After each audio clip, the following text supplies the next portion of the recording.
오늘은 헛된 지혜에서 헛되지 않는 지혜로 이 말씀 함께 나누고 싶습니다. 여러분, 우리 인간은 지혜가 있죠. 지혜.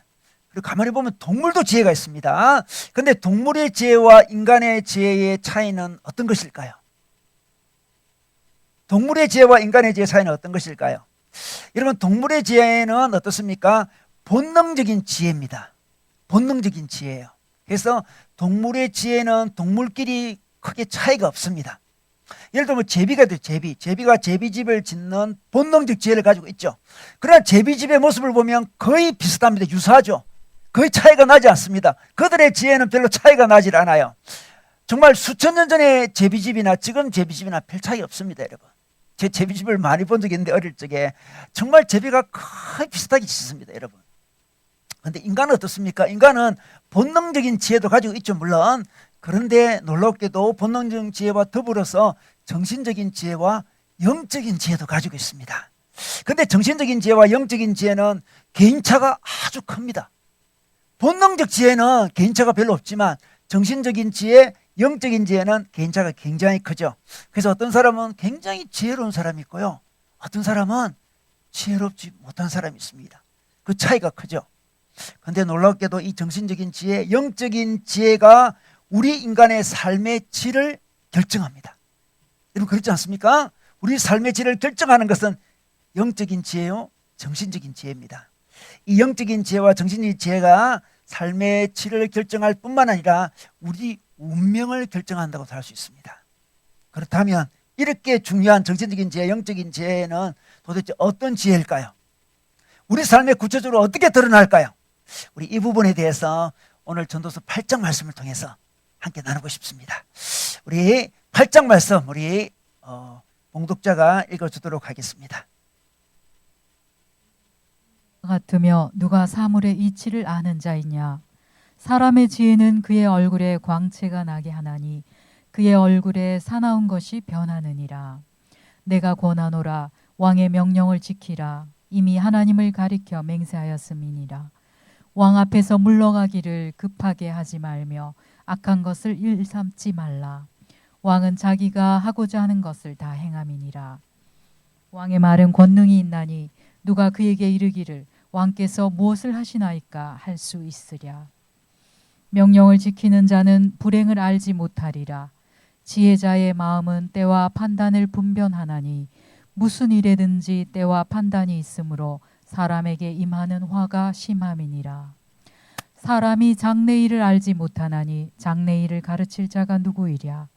바람을 주장하여 바람을 움직이게 할 사람도 없고 죽는 날을 주장할 사람도 없으며 전쟁할 때를 모면할 사람도 없으니 악이 그의 주민들을 건져낼 수는 없느니라.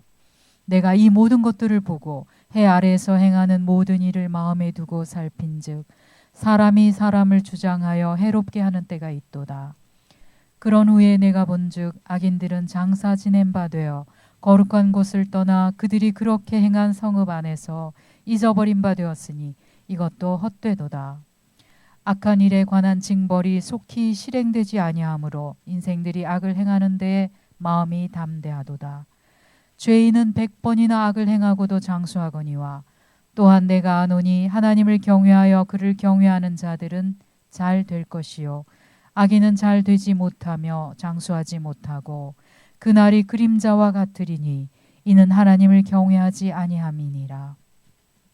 세상에서 행해지는 헛된 일이 있나니 곧 악인들의 행위에 따라 벌을 받는 의인들도 있고 의인들의 행위에 따라 상을 받는 악인들도 있다는 것이라. 내가 이르노니 이것도 헛되도다. 이에 내가 희락을 찬양하노니 이는 사람이 먹고 마시고 즐거워하는 것보다 더 나은 것이 해 아래에는 없음이라. 하나님이 사람을 해 아래에서 살게 하신 날 동안 수고하는 일 중에 그러한 일이 그와 함께 있을 것이니라. 내가 마음을 다하여 지혜를 알고자 하며 세상에서 행해지는 일을 보았는데 밤낮으로 자지 못하는 자도 있도다. 또 내가 하나님의 모든 행사를 살펴보니 해 아래에서 행해지는 일을 사람이 능히 알아낼 수 없도다.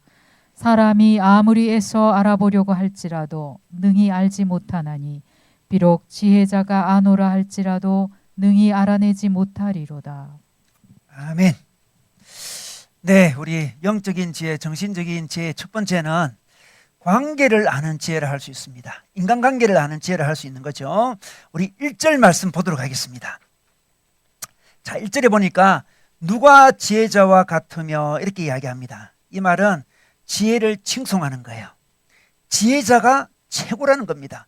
누가 지혜자와 같으며 지혜자가 최고라는 거예요. 근데 이 지혜는 관계 속에서 드러나는데 오늘은 누구와의 관계 속에서 드러나냐 그러면 왕과의 관계 속에서 드러납니다. 솔로몬은 왕이었지 않습니까? 그래서 자기는 왕이에요. 왕과의 관계 속에서 어떻게 지혜를 발휘해야 되는지를 보여주고 있습니다. 여러분, 왕과 관계를 맺는 사람은 신하지 않습니까? 신하는 왕과의 관계를 어떻게 맺어야 된다. 이 신하에게는 왕이 최고의 권위자 아니겠습니까? 이 권위자와 관계를 어떻게 맺어야 된다는 것을 보여주고 있습니다. 여러분, 우리 직장에 가면 직장 상사가 있잖아요. 직장 상사가 우리에게 권위자지 않습니까? 그 권위자와의 관계를 어떻게 지혜가 제대로 발휘할 수 있는지를 오늘 말씀에서 이야기해 주고 있습니다. 자, 왕과의 관계를 맺을 때 어떻게 해야 되는지 1절에 보니까 이런 말이 있습니다. 사람의 지혜는 그의 얼굴에 광채가 나게 하나니, 이런 말씀이 있습니다. 그 얼굴에 사나운 것이 변하느니라, 이렇게 이야기합니다. 얼굴이 부드러워진다는 거죠. 그 왕을 만날 때 안색이 굉장히 중요합니다. 이전에 그 왕을 만날 때 안색이 좋지 않으면 죽을 수도 있습니다. 그래서 얼굴색, 안색을 관리를 잘해야 되는 거죠. 자, 얼굴색, 안색을 잘 관리하는 게 지혜라는 거예요. 이 얼굴색을 관리한다는 것은 태도를 잘 관리한다는 걸 이야기해 주고 있습니다. 왕과의 관계 속에서는 태도가 발라야 된다. 얼굴색을 바르게 해야 된다. 이렇게 이야기하고 있습니다. 자, 더 나아가서 2절에 보니까 왕과의 관계 속에서는 내가 권하노니 왕의 명령을 지키라, 이렇게 이야기하고 있습니다. 순종해라고 말씀하고 있는 거죠. 여러분, 고대 신정국가에서는 왕의 명령은 신의 명령이었습니다. 그래서 무조건 순종해야 되는 거죠. 지금 우리나라는 어떻습니까? 지금 우리나라는 우리 전제 군주제가 아니지 않습니까? 민주공화정 아니겠습니까? 민주공화정에서는 절대 왕권은 없어요. 왕은 없습니다. 지금 없고, 대통령은 왕이 아니죠. 대통령은 그냥 선출된 공무원이죠. 공무원. 그래서 공무원이에요. 물론 그에게는, 대통령에게는 헌법이 부여한 권세가 있죠. 권위가 있습니다. 그 권위를 사용할 때만 우리는 그 권위에 순종할 수 있습니다. 정당한 권위 앞에 우리가 순종을 해야 되는 거죠.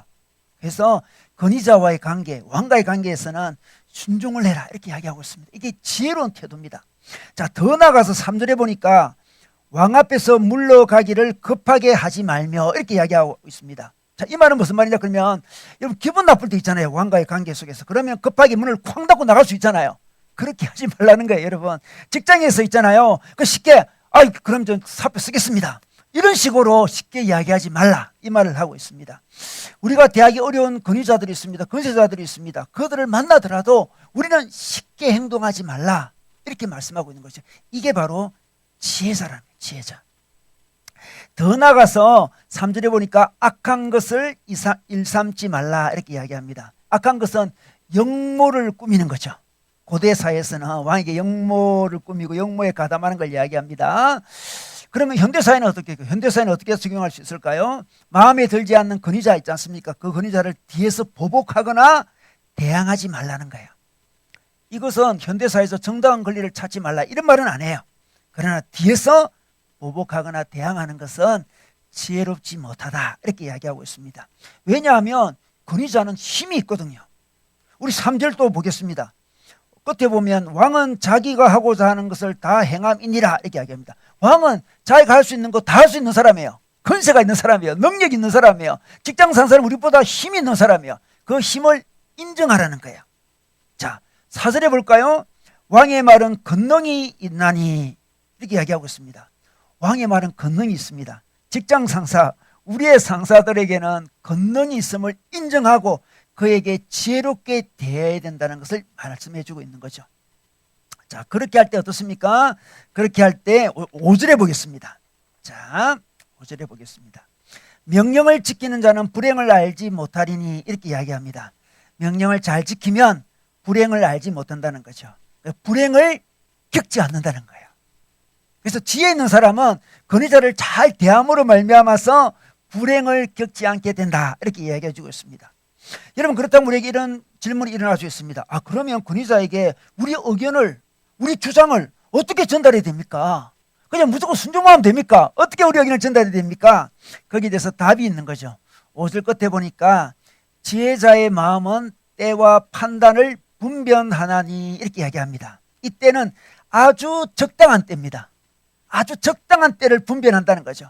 분별은 분별을 이야기합니다. 그리고 판단을 분별하는, 판단은 절차입니다. 절차.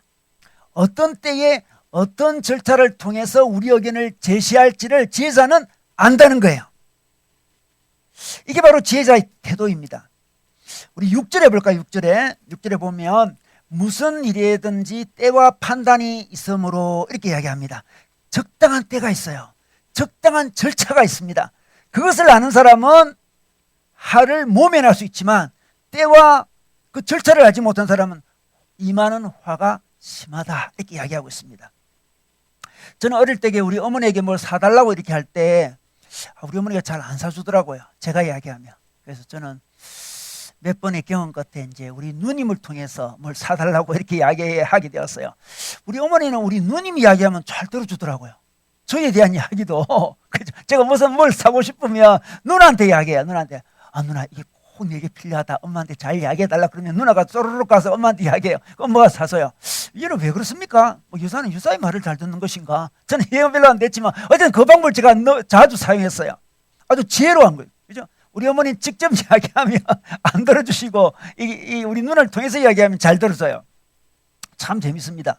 여러분 가만히 보면 있잖아요. 우리 의견을 제시할 때 의견 내용보다는 태도가 중요합니다. 태도가 중요한 거예요. 많은 경우는 의견은 적절하고 주장도 적절한 거였는데 이 때가 맞지 않아가지고 적당한 때가 아니었어요. 그래서 오히려 화를 당하는 경우가 있어요. 여러분 그렇지 않습니까? 많은 의견들은 참 좋은 의견이었지만 절차가 좀 적당하지 못해가지고 오히려 욕을 들어물 때도 많습니다. 특별히 그 성숙하지 못한 지도자들 있지 않습니까? 성숙하지 못한 권위자들은 태도를 얼마나 보는지 몰라요. 내용을 보지 않습니다, 여러분. 태도를 보는 거예요, 태도를. 그래서 우리가 마땅히 요구할 권리지만 때와 절차를 잘 알지 못해가지고 도리어 악한 권위자에게 당할 때도 많이 있습니다. 악한 권위자는 그렇지 않습니까? 내용보다 절차나 태도 가지고 시기 가지고 막 우리를 공격할 때가 많습니다. 그러므로 우리는 때와 절차를 잘 분별해야 돼요. 그게 지혜자입니다. 지혜자입니다. 그리고 우리 중에 있잖아요. 어떤 죄를 범하거나 나쁜 일을 하는 사람 있지 않습니까? 그 사람을 대할 때도 때와 절차를 잘 알아야 됩니다. 그래야 그 사람을 도울 수 있습니다. 우리 마태복음 18장에 보면 이런 말씀이 있어요. 어느 형제가 죄를 지었습니다. 이 죄를 지을 때 어떻게 다뤄야 되는지 절차가 나오고 있는데 그 절차를 보면 처음에는 1대1로 만나야 됩니다. 1대1로 만나야 됩니다. 그런데 1대1로 만나서 자기 죄를 지적함에도 불구하고 말을 듣지 않으면 여러 명이 가서 만나야 됩니다. 여러 명이. 그죠? 그럼에도 말을 듣지 않으면 어떻게 해야 되겠습니까? 교회 권위자, 목사님을 데려가는 거죠. 데려가서 그의 죄를 지적하고 죄를 회개하도록 이렇게 해야 됩니다. 그래도 말을 안 들으면 성경에서는 이방인과 세리처럼 대하라 그렇게 얘기했습니다. 그건 내버려 두라는 거예요. 벌을 내리라고 하는 거죠. 그런데 이런 절차가 없이 SNS상에 바로 폭로하는 거 있잖아요. 이거는 지혜롭지 못하다 할 수 있습니다. 그러면 그 사람을 잃을 것이고 또 자기도 고통을 당하고 공동체도 큰 고통을 당할 때가 굉장히 많습니다. 물론 악한 권위자는 이걸 또 악용하는 사람도 있어요. 절차를 밟아오겠지 하면서 악하게 행동하는 권위자도 있지만 이것도 잘 분별해야 됩니다. 그러나 기본적으로 우리는 때와 절차를 알고 지혜롭게 대해야 됩니다. 자, 그렇다면 때와 절차가 정말 중요하네요. 잘 분별해야 되겠네요. 이렇게 이야기하면서 어떻게 하면 때와 절차를 알 수 있을까요? 이렇게 물을 수 있습니다. 어떻게 하면 그 때를 또 적당한 절차를 알 수 있을까요? 물어볼 수 있습니다. 여러분 어떻게 알 수 있을까요? 성경에서는 하나님을 경외하는 것이 지혜의 근본이라고 그랬지 않습니까? 지혜는 하나님을 경외할 때 생깁니다. 하나님을 두려워하면서 하나님을 사랑할 때 지혜가 생겨요. 인간관계도 마찬가지예요. 여러분 그 사람에게 맞는 때와 절차는 어떻게 알 수 있습니까? 그 사람을 사랑할 때 알 수 있습니다. 이게 중요한 거예요. 사람들은 아마 지혜가 부족하니 하는 게 지혜를 달라고 계속 기도합니다. 좋은 기도예요. 그러나 그보다 먼저 기도해야 될 것은 무슨 기도? 하나님 제가 당신을 사랑하는지 사랑하게 해달라고 기도해야 됩니다. 하나님을 경외하게 해달라고, 하나님을 사랑하게 해달라고 기도해야 됩니다. 하나님을 경외하는 것이 지혜의 근본이니까 많은 사람들이 하나님께 때를 구합니다. 하나님 어느 때입니까? 언제 그 문제가 해결됩니까? 그죠? 언제 이루어집니까? 자꾸 때를 물어요. 때를 알고 싶다 그래요. 다 때를 알고 싶다 그래요. 근데 하나님은 그 때를 기도하는 것도 중요하지만 그 전에 내가 하나님을 사랑하는지, 내가 하나님을 경외하는지 그걸 물어봐라는 거예요. 여러분, 하나님을 사랑합니까? 하나님을 경외합니까? 그러면 지혜가 오고, 지혜가 오면 때도 알게 된다는 거예요. 하나님을 사랑하지도 않고 하나님을 경외하지도 않는데 우리는 그냥 때를 알고 싶은 거예요. 그냥 언제 이 문제가 해결됩니까? 언제 기도 응답이 됩니까? 이거 우리 관심 많습니다. 사랑하라 그럽니다. 사람도 마찬가지예요. 사람에게도 마찬가지죠. 그 사람이 적당한 때와 그 사람의 적당한 어떤 절차는 어떤 것일까요? 그 사람을 먼저 사랑할 때 그 사랑이 지혜를 가져오는 거예요. 그 사람을 사랑할 때 지혜가 옵니다. 여러분, 사랑하는 것과 사랑하지 않는 것은 어떤 차이가 있습니까? 사랑하지 않게 되면 자기 위주로 생각하죠. 사람은 자기 입장, 자기 유익, 자기 스타일을 주장합니다. 계속. 그죠? 사랑하면 어떻습니까? 그 사람에 대해서 관심을 가지죠. 그 사람에 대해서 알게 됩니다. 그 사람에 대한 센스가 개발되는 거죠. 센스가 있죠. 센스. 우리가 뭐 센스가 없다 그런 말 하지 않습니까? 그럼 그 사람이 상황을 잘 모른다는 거죠. 사랑하는 사람들에 대해서 우리는 센스가 생깁니다. 센스가 생기면 어떻습니까? 그 사람에 대해서 알기 때문에 그 사람이 원하는 때, 그 사람이 원하는 절차를 깨닫게 되는 거예요. 그렇지 않겠습니까? 그 사람을 사랑하지 않으면 그 사람을 알지 못하기 때문에 알지 못하기 때문에 적당한 때도 알 수 없어요. 그러므로 우리는 지혜를 앞세우기보다도 때와 절차를 앞세우기보다도 먼저 사랑을 앞세우고 사랑하게 해달라고 해야 됩니다. 사랑하면 이상해 보입니다.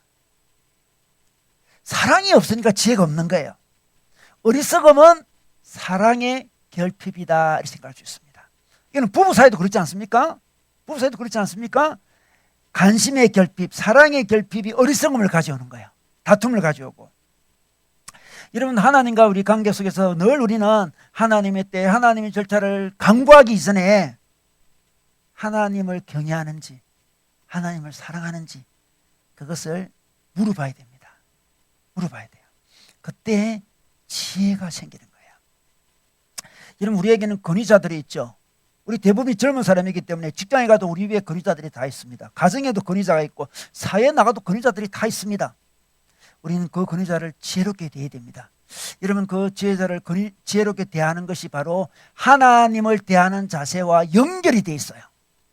어떻게 연결되어 있습니까? 여러분, 우리 권위자들 중에 좀 악한 권위자들 있잖아요. 좀 부족한 권위자도 있고요. 연약한 권위자도 있습니다. 그들은 우리에게 상처를 주기도 하고 고통을 주기도 합니다. 그런데 이때 있잖아요. 우리가 지혜롭게 대하지 못하면 상처를 많이 받게 됩니다. 그래서 상처를 많이 받게 되면 어떤 일이 벌어집니까? 모든 권위자에 대한 불신이 생겨요. 그리고 최종 권위자는 누굽니까? 하나님이잖아요. 하나님에 대해서도 불신이 생깁니다. 이게 무슨 거예요? 우리 권위자를 대하는 자세가 바로 하나님을 대하는 자세랑 연결되어 있다고 그랬죠. 이 관계를 잘 대하지 못하면 결국 하나님과의 관계에 어려움이 생깁니다. 여러분, 제가 그 대학생 시절에 우리나라가 아주 뭐 어려운 시기였고 한국 교회도 지금도 어렵지만 그때도 어려웠습니다. 그래서 한국 교회 여러 좋지 않은 어떤 지도자들 때문에 많은 사람들이 상처를 받게 되죠. 상처를 받은 다음에 이걸 잘 처리하지 못해서 결국 어떻게 됐습니까? 하나님께도 상처받았다고 생각해서 많은 사람들이 교회를 떠나버렸어요. 교회를 떠나든지 저 자유주의 교회로 가든지 그 두 방법으로 갔어요. 많은 친구들이. 교회 지도자들에게 교회 권위자한테 상처를 받으니까 이걸 잘 해결을 못하니까 하나님께로 바로 이어지는 거죠. 하나님도 불신하게 되죠. 하나님 불신하면서 자유주의 교회로 가가지고 거기 있다면 주님을 더 놓치게 되는 일들이 벌어지죠. 너무나 안타까웠어요. 너무나. 그 권위자를 대하는 지혜가 굉장히 중요한 거예요. 그럼 어떻게 됩니까? 권위자 중에 약한 권위자도 있고 악한 권위자도 있는데 어떻게 대해야 할까요? 여러분, 그 권위자를 대할 때 지혜로 대해야 되는데 하나님과 연결됐다 그랬죠. 비록 그 사람이 내게 고통을 주고 아픔을 줄 때 바로 그때는 어느 때냐 그러면 주님을 더 의지할 때예요. 여러분, 그 고통 때문에 하나님께 원망하고 불신하고 나가면 이게 악순환이 반복되는 거예요. 그때 세상의 그 권위자는 이렇게 나를 고통을 주고 아픔을 주고 이렇게 부족하고 악하지만 우리 하나님은 그럼에도 불구하고 나를 사랑하신다는 거, 우리 하나님은 정의로우신 분이라는 걸 더 강조해야 되는 거죠. 더 의지해야 되는 거예요. 더 힘을 얻어야 됩니다. 그럼 하나님께 힘을 더 얻게 되는 거죠. 그래서 그 사람을 대할 때 좀 여유가 생겨요.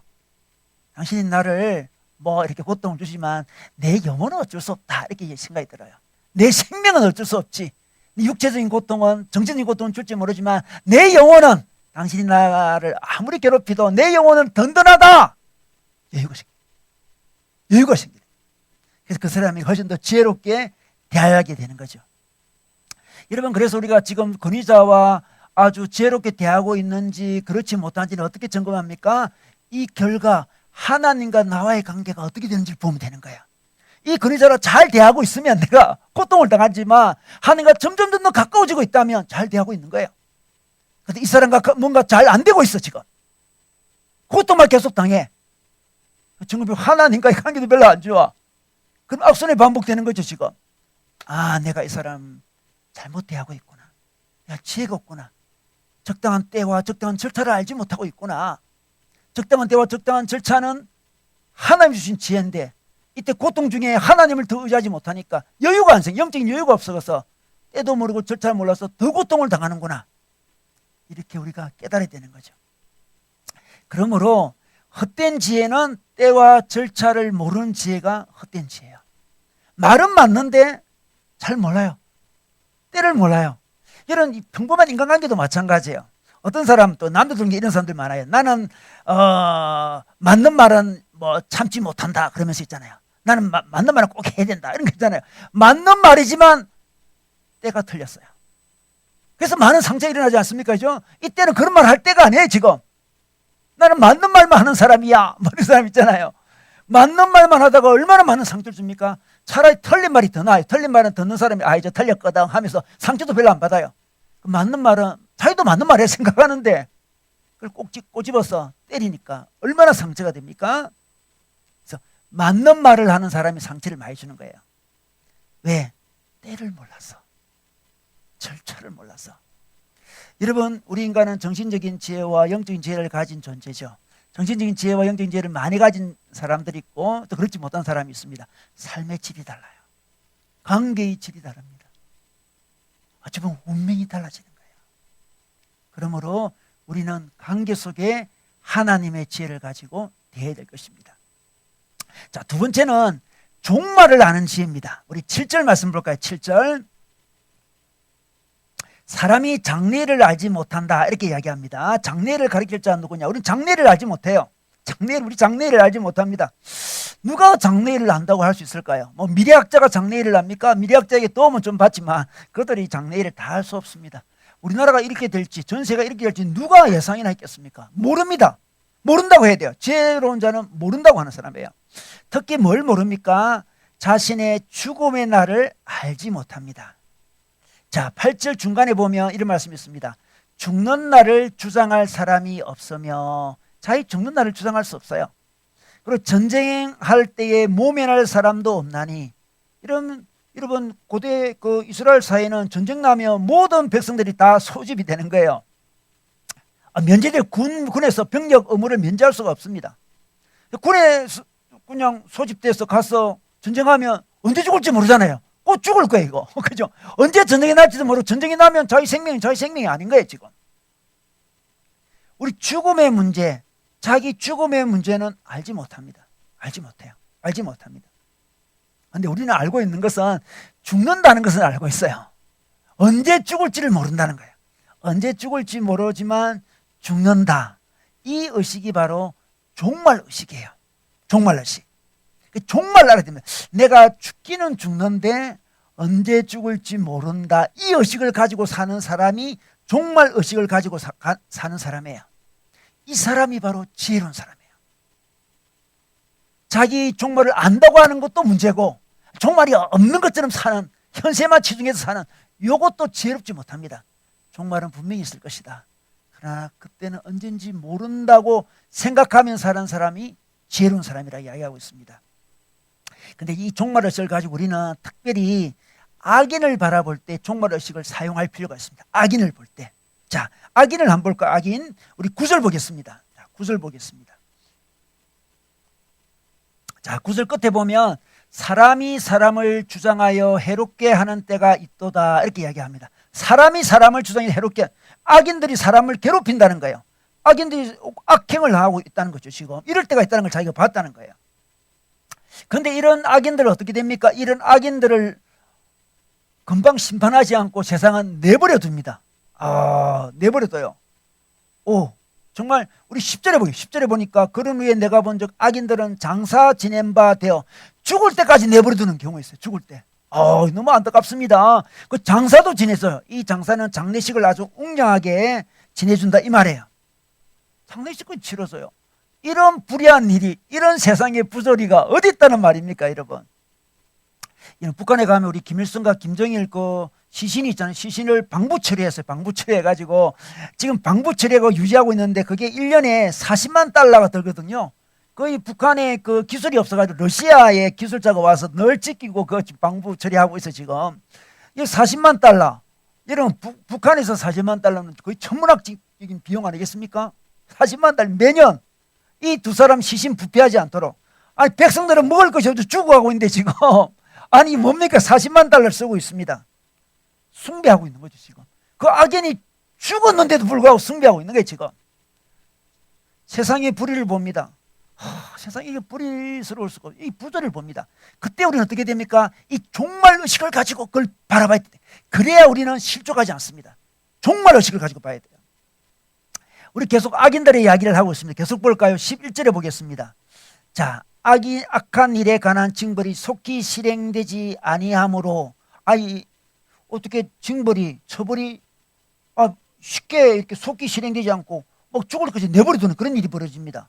여러분 가만히 보면 죄 지은 사람이 처벌을 안 받을 때도 많고요. 또 약하게 처벌받을 때도 많아요. 특히 우리나라에는 경제사범들 있잖아요. 경제사범. 처벌이 좀 수위가 약해요. 여러분 경제사범들이 수십억 수백억 이렇게 했는데도 그 고통은 수많은 사람이 경제적인 고통을 당하면 정말 죽음과 같은 고통을 당하는 사람이 굉장히 많거든요. 칼로 안 찔렀다 뿐이지 그 비슷한 고통을 주는 거예요. 그런데 우리 경제사범들은 이상히 처벌 수위가 낮았잖아요. 지금 점점 올리고 있습니다. 볼 때마다 너무 안타까워요. 아니 경제사범들 어찌 보면 도둑질행보다 더 나쁜 사람들인데 처벌을 저렇게 작게 받나 그런 생각이 들어요. 처벌이 약하다. 징벌이 속히 실행되지 않는다. 이렇게 이야기합니다. 그러다 보니 어떻습니까? 그들이 악을 행하는데 마음이 담대하도다. 11절에 이야기하고 있습니다. 그 담대하게 처벌도 약하니까 빨리 실행도 안 되니까 더 악을 저지른다. 이렇게 이야기하고 있습니다. 여러분 세상은 이렇습니다. 우리 12절에 볼까요? 죄인은 100번이나 악을 행하고도 장수하거니와 이렇게 100번이나 악을 행하는데도 장수한다고 이야기하고 있습니다. 더 놀라운 것은 14절에 있습니다. 세상에서 행해지는 헛된 일이 있나니 곧 악인들의 행위에 따라 벌을 받는 의인들도 있고 악인들이 행위를 했는데 벌은 의인들이 받아요. 이런 일이 발생합니다. 의인들의 행위에 따라 상을 받는 악인들도 있대요. 이게 인과응보가 일어나지 않고 인과응보의 역전 현상이 일어나는 거죠. 이럴 때 우리는 정말 허탄하고 허무해집니다. 이걸 많이 경험하잖아요. 이때 우리는 어떻게 될까요? 종말 의식을 가져야 돼요. 종말 의식. 그게 바로 12절에 나옵니다. 자, 12절 중간에 보면 또한 내가 아노니, 내가 안다는 거예요. 자, 뭘 압니까? 하나님을 경외하고 그를 경외하는 자들은 잘 될 것이요. 이렇게. 자기가 아는데 이 솔로몬이 자기가 분명히 안다는 거죠. 하나님을 경외하면 잘 된다고 이야기합니다. 악인들이 지금 현실에서는 잘 되는 것 같죠. 형통한 것 같죠. 그러나 하나님을 경외하는 자들이 결국 잘 된다는 거예요. 궁극적으로 잘 된다는 거예요. 종말론적인 심판을 염두에 두면 결국 잘 된다는 거예요. 종말의식을 가지고 사는 사람들은 악인들을 볼 때 너희들 형통하지? 하하. 그렇지만 너희들 종말이 올 거야. 결국 우리가 잘 될 거야. 이런 자세로 바라본다는 거예요. 그래서 13절에 볼까요? 13절에 보면 악인은 잘 되지 못하며 장수하지 못하고 그 날이 그림자와 같으니니 이렇게 이야기합니다. 궁극적으로 악인은 잘 되지 않습니다. 여러분. 장수하지 못해요. 육신은 장수하지 못하지만 그 영혼은 장수하지 못하는 거죠. 그림자와 같다. 그들의 인생을 보면 그림자로 보는 거죠. 여러분 악인이 형통할 때 그림자라고 보세요. 마치 꿈으로 볼 꿈. 꿈꾸는구나 이렇게 봐요. 어떤 사람이 꿈에 자기가 대성공했다. 나는 꿈에 큰 부자 됐다. 이렇게 하면 부럽습니까? 와, 너무 부러워. 뭐 그렇습니까? 꿈 이야기인데 지금. 근데 그림자 엄청 커. 이렇게. 그치? 이 해 각도에 따라 그림자 클 수도 있고 작을 수도 있지 않습니까, 여러분? 근데 엄청 내 그림자 커. 아무도 부러워하지 않습니다. 꿈은 부럽지 않아요. 그림자는 부럽지 않습니다. 그림자 때문에 시험에 드나요? 저 사람의 꿈 때문에 내가 시험에 든 사람이 있습니까? 그렇지 않습니다. 여러분, 종말론적 시각을 딱 가지고 있는 사람은 악인의 행동을 바라볼 때 그림자로 봅니다. 아, 그림자구나. 큰 그림자구나. 그들이 가진 재산은 큰 그림자죠.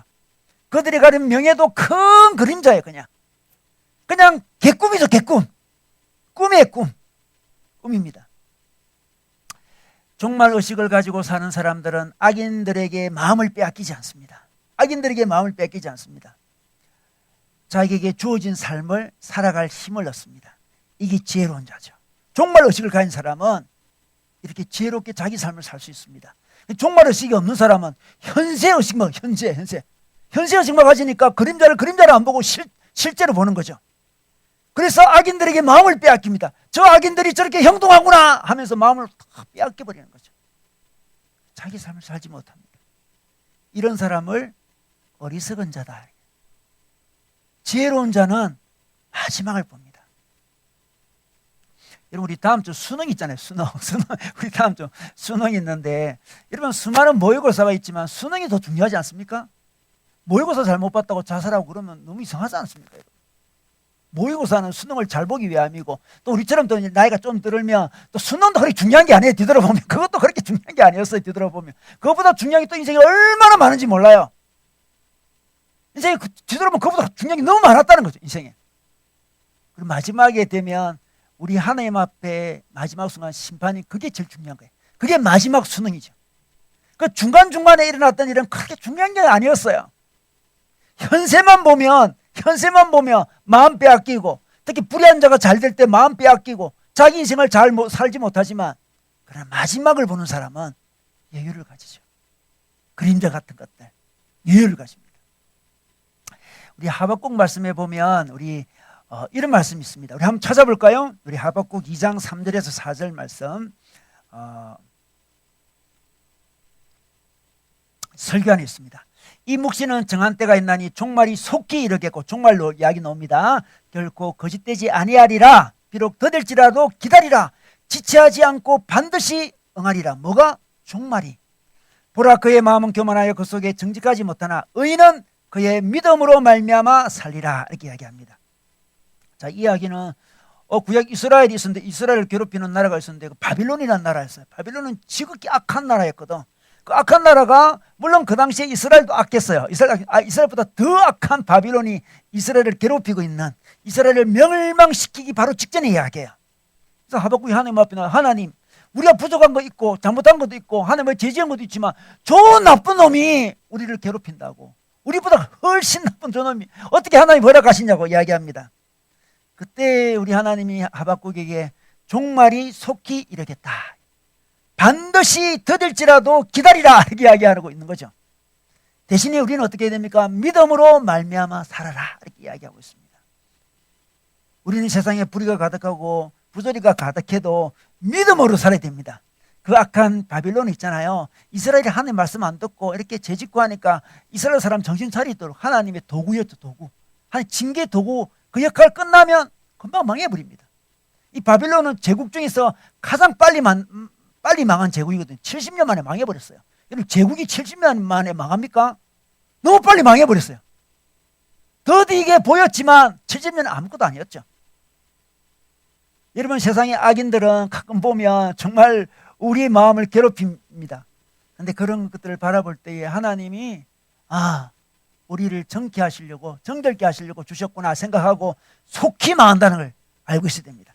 그리고 우리는 그런 가운데서도 세상이 아무리 불의하고 부조리가 가득하더라도 나는 종말을 믿고 나는 믿음으로 살리라. 이게 바로 지혜로운 자의 특징이에요. 부조리가 가득할 때, 불의가 가득할 때 우리는 종말을 믿지 못하고 믿음으로 살지 못하고 어떻습니까? 믿음을 버릴 때가 얼마나 많습니까? 믿음을 버려버려요. 이런 세상 못 살겠다, 이런 세상을 내버려둔 하나님 내가 믿지 못하겠다고 믿음을 버립니다. 그것은 역사적으로 계속 진행됐던 거예요. 우리는 믿음으로 살아야 돼요. 여러분, 우리 종교개혁자 중에 존 칼빈 있죠. 존 칼빈. 이 칼빈의 신학 사상을 칼빈주의라 이렇게 이야기합니다. 이 칼빈주의 사상이 바로 장로교 신학 사상이에요. 우리 교회는 장로교지 않습니까? 대한예수교 장로교. 이 장로교는 칼빈의 신학을 받아들입니다. 그런데 칼빈주의의 아주 대표적인 사상 중에 하나가 종말론적인 사상을, 종말을 강조합니다. 종말. 근데 참 놀라운 거는 이 종말을 강조하는 이 칼빈주의자들이 들어간 곳마다 산업이 발전해요. 놀랍죠? 산업이 발전합니다. 그래서 막스 베버, 사회학자 막스 베버가 이 프로테스탄트 윤리와 자본주의 정신이라는 책에 보면 이런 이야기 했습니다. 이상하게 칼빈주의자들이 들어가면 산업이 발전한다. 산업이. 왜 그럴까요? 종말을 생각하면 종말을. 마지막에 하나님과 계산한다고 생각하죠. 마지막에 하나님과 회개한다고 생각해요. 회개, 어카운트 한다는 거죠. 회개를 한다는 거죠. 그래서 단순히 재물을 모으는 축적에 중점을 두지 않고 재화를 생산하고 축적하는 과정을 통해서 하는 경과를 돌린다고 생각합니다. 어떤 자세로 재화를 모으는지, 돈을 모으는지, 그걸 갖고 하나님이 마지막에 판단한다 생각해요. 마지막 판단을 생각하면서 재물을 모을 때, 재물을 만들 때 성실하고 정직하고 근면해야만 하나님이 인정한다고 생각해요. 수단과 방법을 가리지 않고 모으는 게 아니고요. 내가 재물을 모을 때 성실해야 된다, 정직해야 된다, 근면해야 된다. 이런 자세를 보고 하나님이 마지막에 나를 판단할 것이라고 생각합니다. 그러니까 근면하지 않을 수 없죠. 그죠? 근면하지 않을 수가 없는 거예요. 하나님이 우리 태도를 갖고 판단하시니까. 그래서 칼빈주의자들은 투기하지 않습니다. 투기라는 것은 근면이 들어가지 않지 않습니까? 투자를 하게 되죠. 그래서 칼빈주의자들이 들어가는 곳마다 산업이 발달되는 일이 벌어졌습니다. 놀랍지 않습니까? 열심히 살아서 그런 거죠. 성실히 살아서 그런 거죠. 종말을 아는 사람은, 여러분 종말을 오해할 수 있습니다. 종말, 이게 이단들 중에 종말 강조하는 데 보면 이 종말은 언제 종말이 온다 이런 걸 강조합니다. 그게 중요한 게 아니에요. 모른다. 그건 모르는 거예요. 정말 종말을 강조하는 사람은 어떻습니까? 우리에게 두려움을 주는 게 아니에요. 종말을 강조하는 것은 뭐 내세를 동경하는 그 정도로 이야기하지 않습니다. 종말을 진짜 강조하면 오늘 하나님 앞에서 마지막을 생각하면서 오늘 하루를 살아간다는 거예요. 마지막 회개 시간, 총결산 시간을 생각하면서 오늘을 집중하며 사는 거죠. 비록 악인이 형통하더라도 우리는 마지막에 집중하기 때문에 오늘을 넉넉히 살아갈 수 있습니다. 오늘 자기가 가진 거, 또 못 가진 거, 그런 거 연연하지 않고 오늘을 성실히 살아갈 수 있는 것은 종말론적인 사고를 가져야 돼요. 종말론적인 의식을 가져야 되는 거죠. 그래서 C.S. 루이스가 이 종말에 대해서 이렇게 이야기합니다. 종말은 때와 시기 이런 게 중요하지 않다는 거죠. 때와 시기, 그리고 중요하지 않습니다. 뭐 어떤 미래에 대한 두려움을 주려고 하는 것도 아니다 이렇게 이야기합니다. 항상 현재 소명을 감당케 하는 게 종말의식이다 이렇게 얘기합니다. 정말 종말의식이 있는 사람은 현재 자기 소명에 집중합니다. 그래서 C.S. 루이스는 또 이렇게 이야기합니다. 마치 연극이 있다. 연극이 있을 때 우리는 어떤 존재일까요? 연극에서 우리는 극작가도 아니고요, 제작자도 아니고 청중도 아닙니다. 우리는 배우입니다. 배우의 특징은 자기가 맡은 그 장면에 최선을 다할 뿐이에요. 다음 장면이 어떻게 될지는 별로 중요하지 않습니다. 자기에게는. 극작가에게는, 뭐 제작자에게는 중요하겠죠. 청중에게 중요할지도 몰라요. 근데 배우에게는 그렇게 중요하지 않습니다. 배우는 자기 맡은 분량을 최선을 다하면 되는 거예요. 1막, 2막, 3막, 4막이 있다. 자기는 3막의 어떤 부분을 맡았다. 4막의 어떤 부분을 열심히 하면 되는 거예요. 4막, 5막이 어찌 될지는 그렇게 중요한 게 아니에요. 우리 인생도 마찬가지죠. 우리는 극작가 아닙니다. 자기 인생을 다 극작하려고 그러지 마세요. 제작자도 아니고 우리 인생이 청중도 아니에요. 우리는 주인공, 배우죠. 배우. 자기가 맡은 장면을 최선을 다해서 연기하는 것이 우리의 과제입니다. 이것이 바로 진짜 종말론을 갖고 살아가는 자의 모습입니다. 그래서 C.S. 루이스의 그 스승님이 계신데 그분이 조지 맥도날드라는 분이에요. 그분이 이런 말을 하는데, 주님이 깨어있으라 이렇게 말씀하신 것은 주님이 오실 때 자기가 맡은 일을 소홀히 하다가 발각되는 일이 없게 하라 이런 말이 돼요. 하나님 바뀌었는데 소홀히 하는 거 그러지 말라는 거죠. 그런데 왜 소홀히 합니까? 왜 소홀히 합니까? 가만히 보면 남과 비교하기 때문에 소홀히 할 때가 많고요. 그리고 악인들에게 마음을 빼앗기서 소리할 때가 많습니다. 에이 그냥 안 해버려야지 그러잖아요. 그죠? 에이 이 세상을 버리가 내가 안 해버려야지. 그냥 그만둬야지. 그냥 뭐 안 섬겨야지. 그런 마음이 들지 않습니까? 그러지 말고 깨어 있으라. 이렇게 말씀하고 있습니다. 자, 세 번째는 희락을 아는 지혜입니다. 여러분, 세상이 아무리 불의하고 부조리해도 우리는 희락을 알아야 된다. 절구를 알아야 된다는 거죠. 우리 말씀 15절 말씀해 볼까요? 이에 내가 희락을 찬양하노니 이렇게 이야기합니다. 이는 사람이 먹고 마시고 즐거워하는 것보다 더 나은 것이 헤아리는 없음이라 이렇게 이야기합니다. 여러분, 희락을 찬양하래요. 희락을 즐거워하고 기뻐하라 이렇게 말씀해 주고 있습니다. 여러분, 세상을 향해서 바라볼 때에 우리는 어떤 자세를 가지면 이렇게 기뻐할 수 있을까요? 어떤 자세를 가지면 세상을 볼 때 어떤 자세를 가지면 우리 기뻐할 수 있을까요? 이 창조 타락 구속이라는 아주 유명한 우리 책이 있습니다. 우리 IBP에서 나왔는데 이 책에 보면 이런 이야기가 있어요. 이 복잡한 세상을 분석하는데 어떻게 분석하면 되냐 그러면 구조가 있고 방향이 있다는 거예요. 구조가 있고 방향이 있습니다. 구조라는 것은 하나님의 창조 질서를 이야기합니다. 하나님의 창조 구조를 이야기합니다. 예를 들어서 뭐 가정, 창조 구조예요. 가정이라는 거, 그죠? 뭐 국가, 학교 이런 건 어떤 창조 질서 안에 구조지 않습니까? 구조에. 그리고 방향이 있습니다. 방향은 그 구조 안에 있는 사람의 태도를 이야기합니다. 자, 태도를 이야기합니다. 그런데 사람들은 이 부조리와 불의의 원인을 구조에서 자꾸 찾으려고 그래요. 아니, 가정이 너무 문제인 것 같아. 그냥 가정 없애버려. 그죠? 학교가 문제야. 학교 없애버려. 구조에 찾는다는 거죠. 물론 구조가 뭐 좀 타락해서 문제가 있을 때도 있습니다. 그러나 이 책에서는 뭘 이야기합니까? 그러지 말고 그 방향을 봐라. 그 속에 있는 잘못된 사람들의 태도를 바라는 거죠. 그 사람들이 잘못됐기 때문에 가정도 왜곡시키고 학교도 왜곡시키고 국가도 왜곡시키고 다 왜곡시킨다는 거죠. 여러분, 자동차의 사고의 주된 원인이 뭡니까? 자동차 구조가 잘못됐습니까? 자동차 차체 구조가 잘못됐습니까? 뭐 가끔은 뭐 급발진 그런 거 있잖아요. 가끔은 있을 수 있어요. 대부분이 사고 날 때 보면 자동차 자체의 결함이 아니에요. 운전자라면 운전자가 어떻습니까? 음주운전하죠. 졸음운전하죠. 가속운전하죠. 아니, 그 때문에 다 사고 나지 않습니까? 그러니까 우리 그 뿌리는, 악의 뿌리는 보이지 않는 사람 속에 있는 거예요. 그럼 우리가 어떻게 바라봅니까? 아, 구조는 지금 문제가 없는데 그 속에 사람이 문제구나. 이러면 구조를 바라볼 때 여유가 생깁니다. 아, 사람이 문제이기 때문에 사람을 고치되는 건 분명히 맞는데 그 구조 안에는 지금 사람으로 말미암아서 뭐 왜곡된 것도 많이 있지만 구조 안에는 하나님의 선한 구조의 흔적이 남아있겠네, 그런 생각을 합니다. 그러면 그 구조를 즐길 수가 있어요. 즐길 수 있습니다. 가정은 많이 타락했습니다. 여러분, 타락했습니다. 그럼에도 불구하고 가정이라는 그 구조는 여전히 하나님의 선한 창조물이죠. 그래서 가정 안에서 누릴 수 있는 작은 행복을 누릴 수 있는 거죠. 기뻐할 수 있죠. 부모님과 기뻐할 수 있고, 형제자매랑 기뻐하고, 결혼했다면 배우자랑 기뻐하고, 아이가 있다면 아이랑 같이 기뻐할 수 있습니다. 즐거워할 수 있습니다. 직장에 다닙니까? 직장에서 보람을 느낄 수도 있고, 교회에서 은혜를 나눌 수도 있고, 그죠? 교회라는 구조는 하나님 만드셨잖아요. 취미생활도 할 수 있고, 문화생활도 할 수 있고, 그냥 누릴 수 있는 거예요. 그게 바로 지혜로운 삶이에요. 그래서 15절에 보니까 먹고 마시고 즐기는 것보다 더 좋은 것이 세상에 없다, 이렇게 이야기합니다. 뭐 쾌락주의로 살아라 이 말이 아니죠. 이 세상은 완전하지 않아요. 죄가 얼룩져 있습니다. 그러나 여전히 구조는 남아 있습니다. 창조 질서가 있습니다. 그 창조 질서 안에서 주어진 하나님의 선물을 누리라고 이야기합니다. 어떤 사람은 아침마다 커피 한 잔을 마십니다. 아주 너무너무 마시고 좋대요. 커피 좋아하는 사람 많지 않습니까? 여러분, 커피 한 잔 마시는 기쁨을 누리는 것이 지혜입니다. 맛있다면. 정말 여러분, 커피가 아침에 맛있습니까? 세상은 다 다르게도 커피는 맛있어요. 그렇지 않습니까? 세상은 다 다르게도 커피는 맛있다니까요. 그럼 세상이 다 다르겠다고 커피 맛있는 걸 끊어야 될까요? 아, 지혜롭지 못하죠.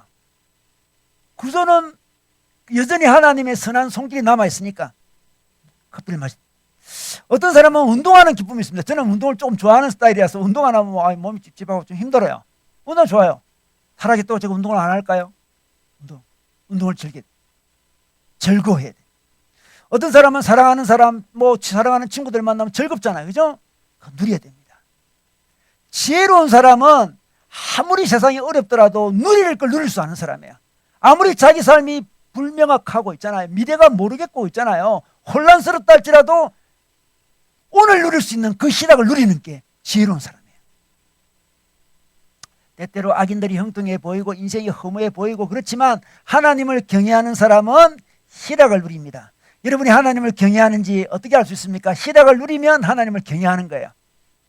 희락을 누릴 만한 상황이 아닌 것 같은데 그럼에도 불구하고 자그마한 희락을 찾아서 누리는 그 자세가 지혜로운 자세예요.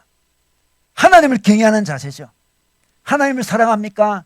그러면 희락을 누리시기 바랍니다. 하나님을 진짜 믿습니까? 미래는 맡기고 그냥 희락을 누리시기 바랍니다. 세상의 불의에 사로잡히는 경우 있습니다. 세상의 불의에 사로잡히는 건 세상의 불의에 당하는 거예요.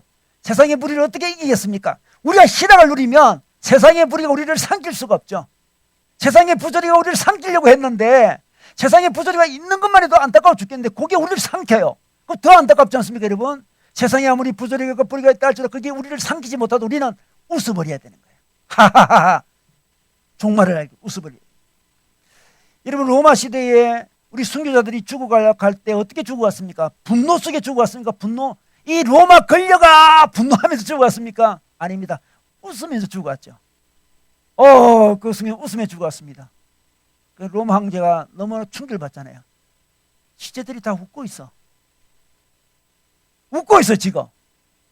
웃고 있습니다. 너무 충격적이다. 예수님이 불의한 로마 군인에게 십자가에 못 박혀 돌아가실 때에 분노와 흠에 휩싸여서 돌아가셨습니까?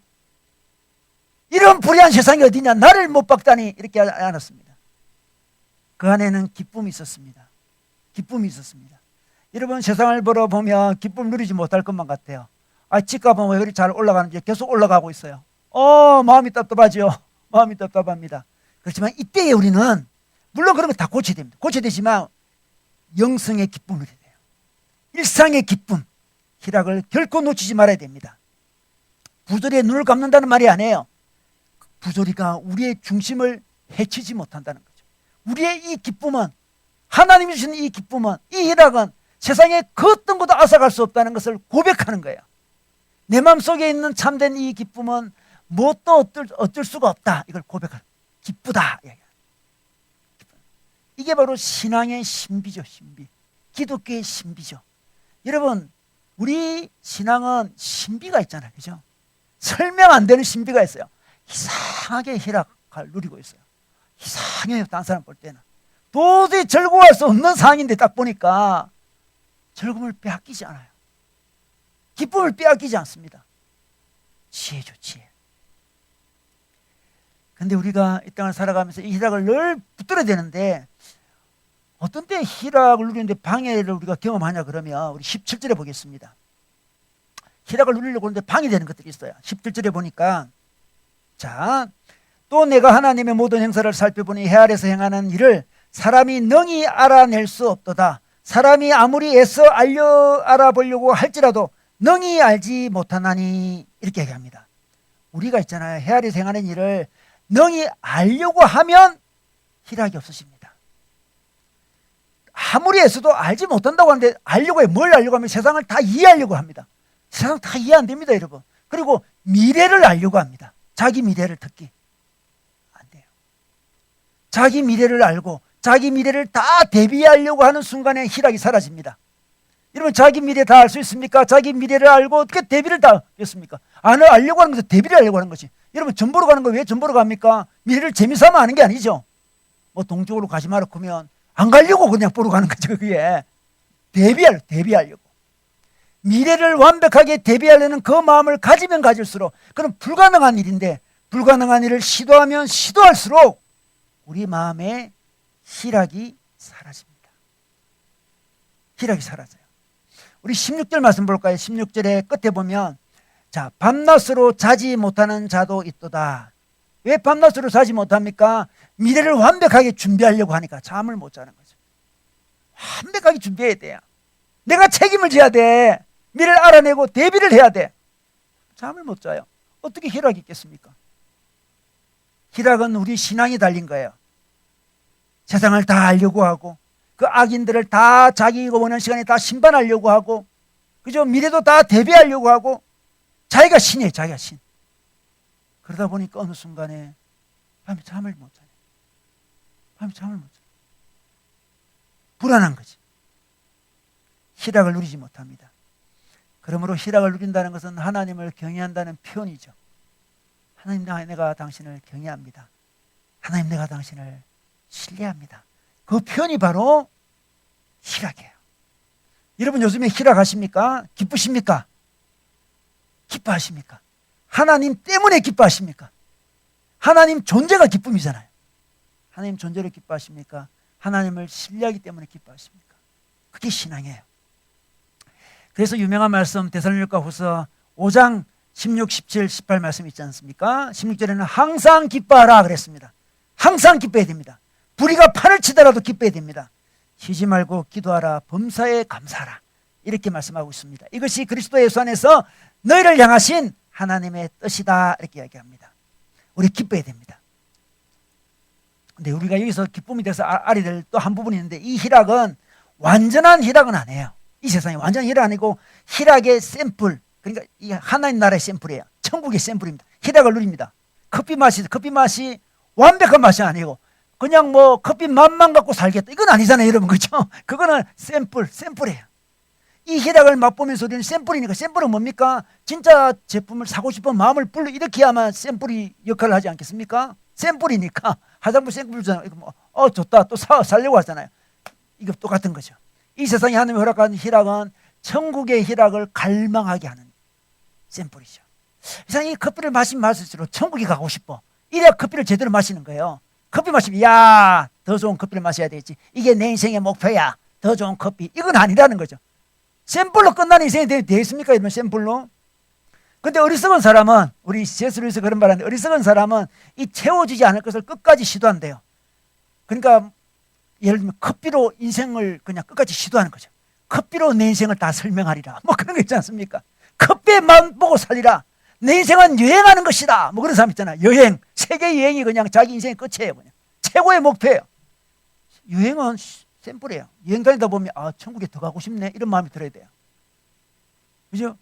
근데 여행이 샘플이 아니고 목표가 돼버려. 희락이 아니에요. 그죠? 열심히 일해 돈을 벌 수도 있습니다. 돈을 벌면 벌수록 우리 마음속에 천국에 가고 싶은 느낌이 있어야 되겠죠. 집을 사면 살수록 천국에 가고 싶은 마음이 있어야 되겠죠. 어리석은 사람은 모든 것을 한 샘플로 다 얻으려고 합니다. 이것만 있으면 될 것 같아요. 한 방에, 그죠? 한 방에 이 땅에서 천국을 누리려고 그럽니다. 한 방에 천국을 누릴 수 없어요, 여러분. 그것만 된다면 천국 같은 삶을 살 수 있을 건데, 그것만 당첨되면, 그것만 분양받으면, 그것만 되면 샘플을 대하는 자세가 아니에요. 모든 것을 다 얻으려고 하면 안 됩니다. 이 세상의 희락은 천국을 상기시키는 도구지 모든 것이 아니에요. 어떤 사람은 이 세상의 희락을 잘 누리지 못하고 해이주의에 빠집니다. 냉소주의에 빠져요. 뭐 기쁨이 뭐 있냐, 뭐 하면서 해이주의에 빠지는 거, 냉소주의에 빠지는 것도 잘못된 것이고, 샘플을 과도하게 높이는 것도 잘못된 거예요.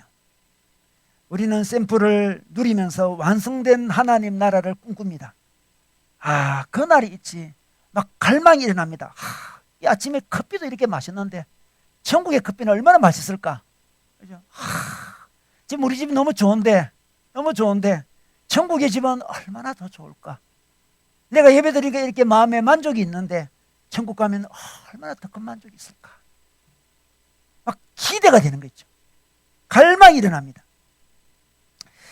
여러분, 갈망이 남아있는 기쁨을 누려야 됩니다. 갈망의 여지가 있는 희락을 누려야 되는 거죠. 여러분, 희락이 없는 삶을 사는 것도 헛된 삶이고, 과도한 희락을 추구하는 것도 헛된 삶이죠. 작은 일상 가운데 평범한 희락을 맛보면서 하나님 나라를 추구하는 삶이 진짜 희락 있는 삶이에요. 여러분, 우리 인간은 동물과 다릅니다. 이 정신적인 지혜가 있고 영적인 지혜가 있습니다. 하나님 허락하셨습니다. 여러분, 이 지혜는 관계를 통해서 드러납니다. 여러분, 관계를 통해서 하나님의 지혜가 드러나서 이 지혜롭게 관계를 맺으시기 바랍니다. 그리고 지혜는 종말을 아는 것이 지혜라 했습니다. 종말 의식을 가지고 하루하루 살아가시기 바랍니다. 마지막으로 희락을 아는 지혜를 가지시기 바랍니다. 이 세상은 기뻐할 일이 있습니다. 기뻐하시기 바랍니다. 즐거워하시기 바랍니다. 그 즐거움은 천국의 갈망을 불러일으켜 줍니다. 여러분, 이 희락으로 하나님 나라를 마음껏 누리고 또 나누기를 주님의 이름으로 축원합니다.